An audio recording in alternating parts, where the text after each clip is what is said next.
everyone, it's Jen, and I have Keely here today, and we are making a video on how to make a stop motion. This has been our most requested video of all time. I actually get messages every single day asking me if we can show them how to make a stop motion, so I finally decided to make an updated video because I do have one previously on my channel, but it's kind of outdated, so I thought I'd make a new one. So I'm going to be showing you guys how you can just make a simple stop motion and the software I use and the camera I use and everything like that. So let's just get started. So the first thing you'll be needing in order to make a stop motion is obviously your main subject. I just have Keely here, and you can use whatever dolls you have. Basically, after you have your characters in mind and the dolls that you want to use, I would highly recommend writing a script out. Okay, so for example, I'm going to use Keely.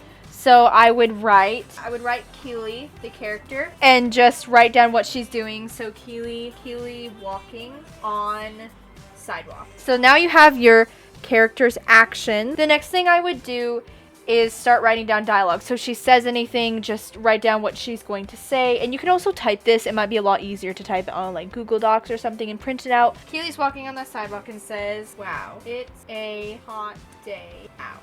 Basically, you just do this for all the characters and all the scenes until you have a complete stop motion. I would recommend making your stop motion around 2,000 pictures, which equivalates to like 2 minutes for a stop motion. Now we are just going to move on to the camera equipment. For camera equipment, you're going to obviously want a tripod. This is a must for any stop motion because your pictures will be way too wobbly if you don't have anything stable. This is actually my old camera. I wanted to show you guys a few settings I put when I do stop motions just to make life a little easier for you guys. So for camera settings, if you're a beginner, I would highly recommend setting your camera settings to probably P or even flash off. But if you're more advanced, I would recommend using manual because this gives you the most advantage over your settings. So you can set your ISO to your desired, and you can also adjust like white balance and shutter speed and aperture and everything like that. So that is just for my camera equipment and my tripod. So when it comes to weather, I would recommend making your stop motion on a sunny day, but do not do it in the sun because it will have a horrible reflection on your doll's face and the shadows will just be off. I recommend doing it in the shade or on a day with no clouds, or if it's overcast, that's actually really good because the clouds aren't going to be like flickering and the lighting is all even. If you're also doing it indoors, you can use lamps to light up your scenery. And so now into the more exciting part, actually getting to the stop motion. So once you get to this point, I would make sure that your camera battery is charged and your SD card is empty. And one more thing that I like to do before I start is make sure your dolls are wearing stable shoes. It may seem crazy, but if your dolls aren't wearing stable shoes, they're going to fall over and it's just going to be a disaster. So make sure your doll's shoes is holding them upright. Now we're going to get into shooting our scene. So when you're moving your dolls, the smaller the movements, the better, which is really good in the editor and it'll make it seem really smooth and go fast. So basically what you want to do is move your doll with really small movements. So I would move it around there and then go ahead and take the picture. So basically I move it like half an inch. So her arm would just go that much and then that much. And that's really good for talking scenes. So when you're shooting scenes from far away and you get tired of walking back and forth, I would totally recommend investing in a camera remote. This one's actually from Amazon and it's super cheap and it comes in a little pouch. Basically, it just looks like this. It's like a little camera remote and it's perfect for stop motions and you can hook it up to your camera super easily. So pretty much this is what I use when I have far away scenes and I don't have to walk back and forth, and it's really easy to hook up.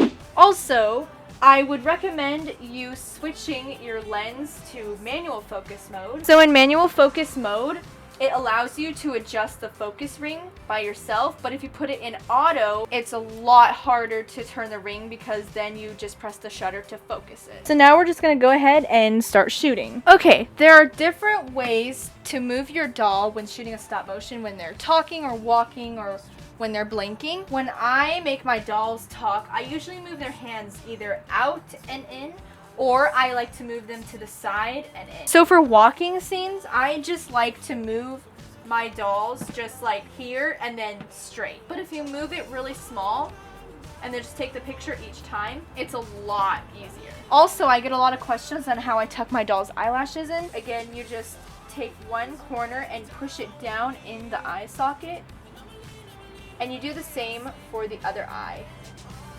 It's really easy and simple. So after you do the stop motion, you want to go ahead and import the photos to your computer. I'm using Final Cut Pro for my editor, but if you use Windows Live Movie Maker, it's pretty much like the same concept for the duration of photos. So what you want to do is go ahead and select the photos you want to import into your editor to make the stop motion. So I'm going to go ahead and do that. Once you have the photos in, I like to go ahead and crop the photo so it fits the screen. So I just go ahead and do that, and then I do that for all clips. What you want to do for your stop motion, if you're using any editor, you usually want to set the photos as fast as you can.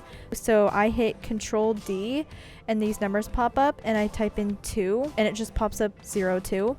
And hit enter. Here is the final photos, and it just turns out like this, and it's really nice and smooth. So I recommend for voiceovers, I usually use my microphone here, and then you can import it. But if you don't have that, you can go to the screen recording app on your phone, record your voice, and then go back and send it to your email and retrieve it from your email and open it up on your computer. I get a lot of questions on where I get my music for my stop motions from.